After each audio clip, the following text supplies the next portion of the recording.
Welcome to the Super Memory for Schools program. My name is Hun Sun Nim. I'm from Hung Vuong High School.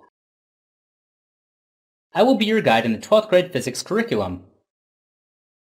Let's get started. Chapter 1, Lesson 1, Harmonic Oscillation. As you know, the first lesson of the program, or the first lesson of each chapter, is very important.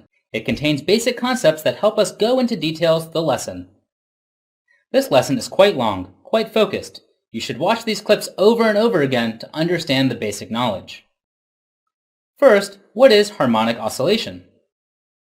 You've already known about oscillation. The motion that repeats over and over is called oscillation. When an object moves back and forth, it is called oscillation. And among different types of oscillations, existing a very beautiful oscillation called the harmonic oscillation. So what is the harmonic oscillation? Please take a look at this picture.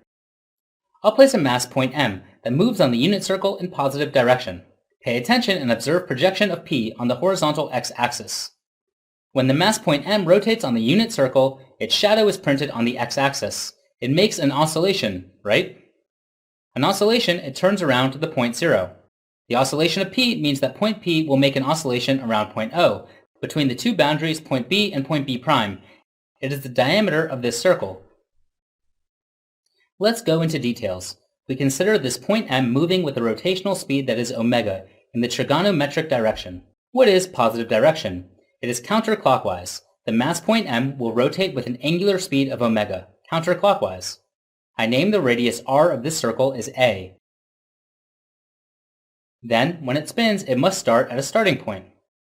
At the beginning of rotation, it is at the point M0. The angle M0, OX, is the given angle. We consider that we've already found the starting point. When t equals 0, it lies here. Now we'll press the play button to make it rotate. It will rotate on the circle, and within a certain time, it will move to point M. You see? After a period of time t, it'll move to point M. And so this is MOX angle. I'll set as angle alpha, which is the original angle plus the additional angle of rotation. In a uniform circular motion, the additional rotation angle is equal to angular speed multiplied by the time. The additional rotation angle here is omega. The rotational speed multiplies by the time t. Thus, the entire MOX angle is the angle omega t plus phi. Therefore, the projection of M on the OX axis is the point P. The coordinates of this point P are determined as follows. According to the definition of the cosine function, x is the magnitude of OP line segment that equals to the radius r of this circle multiplies by the angle omega t plus phi.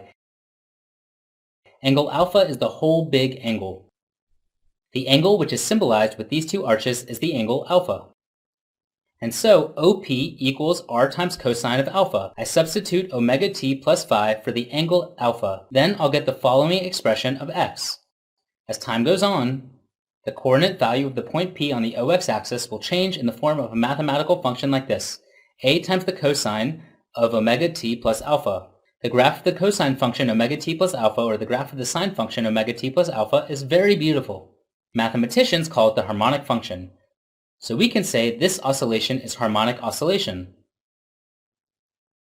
If its coordinates are a harmonic function of time, it's harmonic oscillation.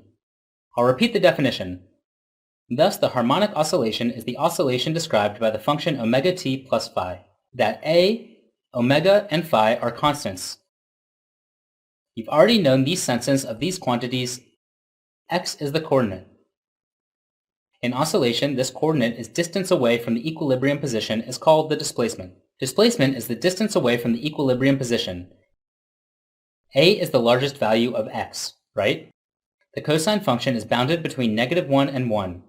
Thus, this function x is bounded between negative a and positive a. When the object reaches the p side boundary, it is plus a. It reaches the p prime side boundary, then it is minus a. By convention, a must be a positive number because it is the radius of the circle. According to my earlier clip, omega is the speed of rotation. It is called angular speed in uniform circular motion. In oscillation, it is called angular frequency.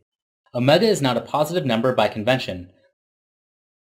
When t is 0, where is the mass point? We will have this alpha at any time t. This whole alpha angle is equal to omega t plus phi. It is called the phase of oscillation. Phi is a Vietnamese word for phase.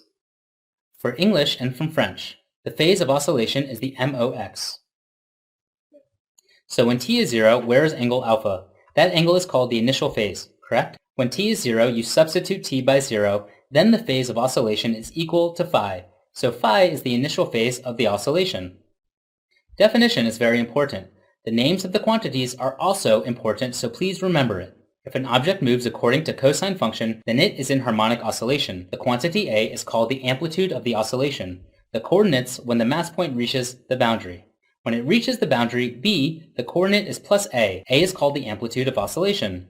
Omega is called angular frequency. The quantity omega t plus phi is called the phase of oscillation at time t. It depends on the time t. If t is 0, then the phase of oscillation is phi. Phi is called the phase when t is 0, or the initial phase for short. Thus, the quantities A, omega, phi are well-defined constants. A is the amplitude of oscillation, which is always positive. Omega is the angular frequency, always positive. Phi is the initial phase, which is not necessarily positive. It can be positive or negative. Back to the mind map. I've written it all up here. Please pay attention to it. When the mass point reaches the positive boundary, its displacement x equals plus a. When it reaches to the negative boundary, x is equal to minus a. At any time, if it is at this point m, the magnitude of OM is x minus, the displacement of the oscillation. This oscillation repeats. The interval between two consecutive repetitions of a state is called the period t. This quantity is very important.